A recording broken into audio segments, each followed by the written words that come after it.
Karibu Tuzo Online.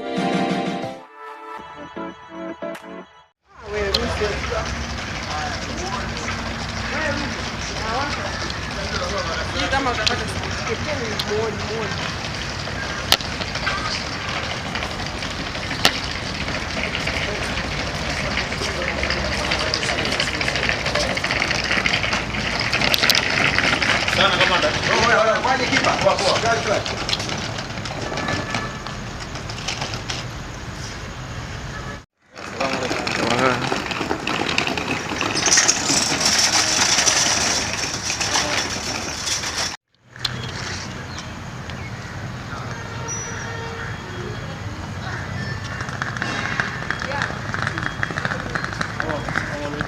Waalaikumsalam.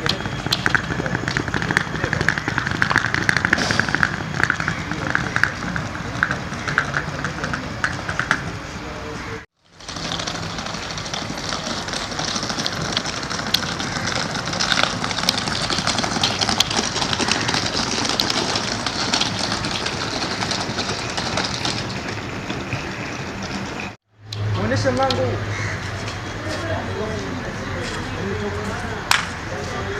Ni siku yetu ya kuondoka hapa Dar es Salaam Tanzania kuelekea Lilongwe Malawi kwa ajili ya mchezo wa kwanza wa CAF Champions League kwenye hatua hii ya pili. Tunakwenda kucheza kule Malawi na Silver Striker na kikosi chote cha Young Africans kama ambavyo mwalimu amekiainisha kwenye taarifa yake. Tayari kimeshafika hapa uwanja wa ndege na pamoja na benchi la ufundi na baadhi ya viongozi na baadhi pia ya mashabiki ambao wao wanaongozana na timu kwa njia ya anga, wote wameshafika hapa na ibakia mimi tu ndio niko nje, lakini wengi wameshatangulia ndani. Ni ishara kwamba tuko tayari kwa safari, na ukiangalia hapa ni safari ya lisali moja tu. Tunaondoka hapa saa 1:40, saa 2:40 tayari tutakuwa tumeshafika Lilongwe inshallah, na tutakuwa tunaelekea sasa kwenye kupumzika.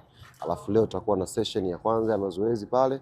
Baada ya leo, kesho ambao ndio official training sasa, tutatrain tena siku ya pili, alafu Jumamosi inshallah tutaingia kwenye mechi.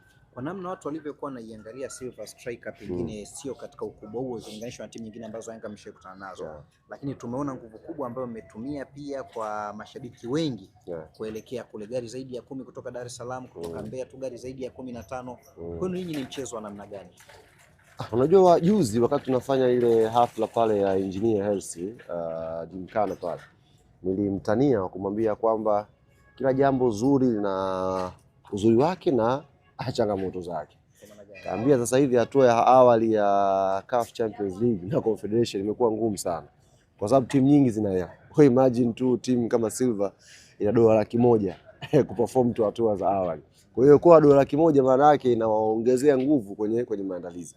Tofauti na miaka ya nyuma ambako ilikuwa mpaka muende hatua makundi ndio mpate. Lakini sasa hivi kila timu hatua ya awali iko vizuri financial. Wachezaji wanakuwa motivated, bonus inakuwa kubwa. Kwa kila mechi inakuwa ngumu. Mimi nimeona hata kwenye hatua hii ya awali iliyopita, timu yetu Tanzania tumefuzu lakini tulistruggle. Zote. Tumefuzu kwa magoli mengi lakini kwenye pitch ulikuwa unaona kuna ushindani. Tofauti na miaka hiyo wanacheza na Zala najipigia tu, wanacheza na najipigia. Sasa hivi hakuna mnyonge. Sasa hiyo ni ishara kwamba mpira wa Afrika umekuwa kwenye ngazi ya vilabu. Na sisi kama Young Africans wenye malengo ya kufanya vizuri kwenye Champions League, tutakiwa twende kwa tahadhari zote. Yaani kwa akili, nguvu ile ambayo tunakwenda na mpinzani mkubwa, tunakwenda nayo Malawi. Lakini kwa upande wa mashabiki, hii ni fursa kwa klabu yetu Young Africans kupata mchezo na taifa jirani ambalo kwa njia ya basi nafikika. Ni fursa kubwa kwa mashabiki wetu kusafiri kwenda kuiunga mkono timu yao. Kwa orodha ambayo nimeipata ya mwisho asubuhi ya leo, magari yameshafika 55. Kwa maana Iringa yako magari, Songwe yako magari, Mbeya idadi imeongezeka magari 25 so far. Kwa magari yamekuwa mengi sana ambayo yanatoka Tanzania yanaelekea Malawi. Sasa hiyo ni ishara nzuri kwa chapa ya klabu yetu Young Africans, ni ishara nzuri kwa chapa ya ligi kuu ya Tanzania, na ni ishara nzuri pia kwa mpira wa Afrika kwamba kumekuwa na mwamko mkubwa. Kutoa tu mashabiki hapa gari 50 kwenda kwenye taifa la jirani si jambo dogo. Kama Tanzania bitu itazame kwa picha kubwa na tuone tuna mwamko mkubwa wa michezo. Tangu akiwa Malawi anawapromote vijana wengi kutoka under 20 kuingia senior team akiwa na timu ya taifa. Platinum coach anarejea katika ardhi ya nyumbani. Bwana, kwanza mazoezini tumeona huko pasi zinaingia. Kwanza kuna mtu mmoja wa hovyo. Na mtu mmoja wa hovyo sana juzi wakati tumtambulisha kocha alipita kwenye comment pale. Akasema huyu mnamuita Patrick Mabedi. Huyu ni Patrick Mavitanda. Nilicheka sana ile comment. Nikasema Mavitanda. Sema Mabedi. Huyu tusiturahisishe tu tuwete Patrick Mavitanda. Bwana tunaondoka na hapa na narudi nyumbani kwao. Niko excited sana kwa sababu licha ya sisi kumchukua lakini alitokea South Africa. Toka South Africa ndio amekuja hapa. Alitokea straight Malawi. Kwa hiyo niko excited. Nimeangalia asubuhi mitandao mbalimbali ya Malawi. Story kubwa ni hiyo. Wanazungumza one of the senior coach kwenye taifa lao anakuja na club kucheza na timu ambayo inajitafuta. Yaani ndio story kubwa kwao kwa sababu Silver hawajakuwa wakubwa sana. Zungumza Malawi unazungumza Bullets ambao ndio wana fan base kubwa. Kwa hiyo wanatazama kuwa na kocha ambaye mwenye hadhi ya timu ya taifa ya Malawi. Amefundisha mpaka mwaka jana yes. Kocha wa timu ya taifa. Mwaka huu, hii 2025. Mwaka huu uchaguzi bado bwana. Kwa hiyo changanya. Mwaka huu 2025 kaondoka pale akiwa national team coach. Sasa inawapa mwamko, inawapa hamasa wanahabari wa Malawi, mashabiki wa Malawi kwenda kumtazama na kwenda kuiona Young Africans. Lakini upande wa pili inakuwa na changamoto kwetu. Unapocheza na kocha mwenye hadhi ya timu ya taifa ya Malawi, wale Silver wachezaji wazawa pale wanataka kuonyesha kwamba mwalimu wakati mwingine pakitokea chance ya national team na sisi tunaweza kucheza. Kwa hiyo inaweza kama mechi ngumu vile vile kwa uwepo wake tu. Kuna urahisi lakini kuna ugumu kutokea pale kwa sababu ya commitment ambayo vijana watakuja nayo kutaka kumuonyesha mwalimu. Lakini tunaamini sisi tuna quality kubwa na tunaweza kufanya vizuri. Kwa namna ulivyochungulia Mavitanda, kuna ladha imeongezeka kwenye timu au vipi? Au yale malalamiko? Sasa unajua kazi yake kubwa yeye ni kushauriana na Romain Folz. Kwa mabadiliko yote mtakaoyaona ya kiufundi yanaanzia kwanza sifa kwa Romain Folz. Alafu Patrick yeye ni mshauri. Unajua assistant maana yake unamshauri mwalimu kwenye mipango. Kwa mwalimu tufikiri tufanye hivi, twende hivi, na ana experience kubwa, unaelewa, amecheza Malawi, anajua culture ya pale. Kwa hiyo kuna vitu vingi lakini tusisahau kumention uwepo wa Romain Folz kama head coach ambaye anaweza akapokea ushauri na akauacha. Bwana tucheze hivi akasema hapana. Kwa hiyo wherever kitakachotokea kwenye pitch, mwalimu ambaye anatakiwa apewe sifa wa kwanza ni Romain Folz, alafu platinum coach. Yoka anamuita platinum coach. Ana meno ya dhahabu, unaona? Umeona unafuatilia kijana. Ana meno ya dhahabu. Huyo ni mzee tu lakini ni Diamond fulani na yeye enzi zake. Wala mechi 3 hawajapata matokeo. Kwa maana kwamba hata kufuzu kwao imekuwa ni kwa goli la ugenini Silver Striker. Wanafungwa. Nasikia maneno bwana, shukrani sana na tutekee safari njema. Kila laheri inshallah. Bwana afisa habari klabu Yanga Shabani Kamwe. Coach, first of all, congratulations for being a part of Young Africans, and tell us, how do you feel being part of this beautiful journey? Thank you. First, good morning, and I'm honored and glad that I'm with the Young Africans, a very professional team, and I'm excited, looking forward to work with them. This is your first task at Yanga, and you're going to your home country. What can you tell us about this match, coming match? This match is very important. Though we're going home, we're playing Silver Strikers, which is my home team, and it's very important for us as Yanga to go out there and try do our everything and win this game, because it will take us to another round. So it's very important for this game for us. You've been a coach of Malawi national team, and probably you know many of the players that are playing for Silver Striker. Will this be an advantage to Yanga? Yeah, look, it's very important, because if you know the village people, then you know which door you need to take and which way you need to go. So you are right. I know most of these players, and I've coached them in national team, and I promote them to under 20, and I know them very well. But at the end of the day, we need to go there and do our business and work so hard. In a nutshell, which kind of team Silver Striker is? It's a very good team. You can't undermine them. We need, just like I said, to put extra gear to work harder so that we can be successful. What can Young Africans fans expect from the team as you've seen the players from the training ground?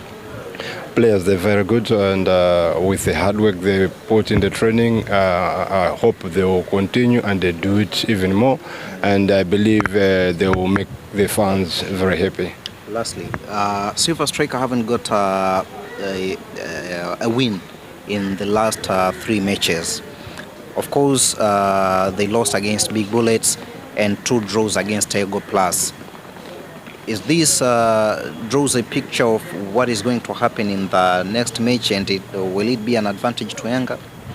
Look, in football, it's actually different, because you may find a team that is struggling when they play against you, and you must remember one thing: Yanga is a big team, and every team, once they play Yanga, they always put extra effort.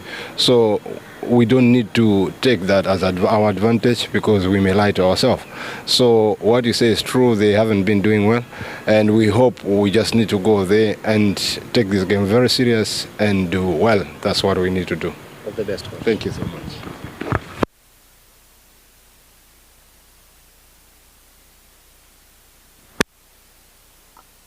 Viongozi, ninyi mmejipanga vipi na mmeiandaje timu kuelekea mchezo huo?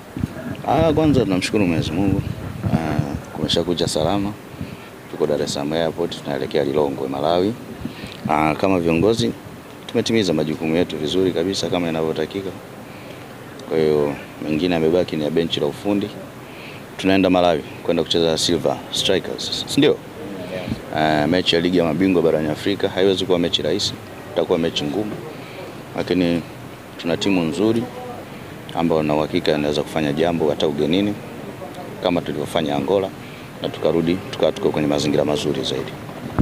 Imekuwa ni mechi yenye umuhimu wa namna gani? Kwa sababu tukiangalia ni mechi licha ya kwamba ni hatua za awali, lakini nguvu kubwa pia imetumika mpaka kusafirisha mashabiki. Gari zaidi ya 10 zimeondoka kutoka Dar es Salaam, mkoa wa Mbeya tu kuna gari zaidi ya 15 zimeondoka kuelekea Malawi. Kwani ninyi ni mchezo mnaochukulia vipi? Tunachukulia mchezo kwa uzito mkubwa, kwa sababu ni ligi ya mabingwa barani Afrika na wale ni mabingwa nadhani kwa kama ilivyo sisi kwetu. Kwa hiyo tunachukulia kwa uzito mkubwa. Watu wa Yanga kusafiri na timu, kuifuata timu yao inapocheza ni jambo la kawaida. Kwa hiyo hilo wala lisikushangaze. Ila niendelee tu kusisitiza na mashabiki wengine wazidi kuongezeka, kwa sababu Malawi hapa sio mbali. Tufanye jambo kama tulilolifanya Kigali msimu miwili iliyopita. Naona bwana, kwa hiyo cha msingi naamini tunaenda kufanya vizuri. Mmefanya ongezeko kwenye benchi la ufundi, kocha msaidizi kutoka nchini Malawi. Kwenu ninyi mnahisi hii inaweza ikawa ina msaada zaidi kwenye timu kuelekea mchezo huu unaofuata na michezo mingine? Ni mwalimu mkubwa, mwalimu wa CV nzuri kabisa. Vile vile wajua mwalimu wetu msaidizi Manu amepata shida kidogo ya kiafya. Kwa hiyo timu haiwezi kuwa bila msaidizi. Ndio maana point yeye ambaye tunamuona kabisa, ukiangalia CV yake amefanya kazi kwenye vilabu vikubwa. Kwa hiyo naamini kuna sehemu ataonyesha mchango wake, naamini kuna sehemu atatuweka. Mashabiki wanaobaki kuwatazama Yanga kwenye televisheni na wengine wote ulimwenguni kote, wategemee nini sasa kutoka kwa Yanga hii, kwa namna ambavyo viongozi mmejipanga na kwa namna timu ilivyo? Timu yao ni ile ile. Timu yao ni ile ile. Nadhani tunaendelea pale pale tulipoishia. Lengo letu msimu tufanye vizuri kwenye michuano ya ligi ya mabingwa barani Afrika, kwa sababu msimu uliopita kwa sisi tunaona tukufanya vizuri, lakini kwa records za Yanga za miaka mingi ambayo imepita huko nyuma tunaamini kabisa ilifanya vizuri. Kwa sasa hivi ndio tunazidi kutengeneza barabara ambayo kuendelea kuiweka Yanga kwenye eneo fulani, yani iwe kila msimu sasa tuwe tuna uhakika kucheza hatua ya makundi na kwenda mbele. Na malengo yenu msimu huu kwenye ligi ya mabingwa Afrika? Cha kwanza makundi, kwanza tuvuke hapa tuingie makundi. Hatua zitakazofuata jinsi vile mtakavyokuwa mna qualify ndivyo ambavyo mtakavyokuwa mnazidi kuongeza nguvu. Kila la heri. Asante sana.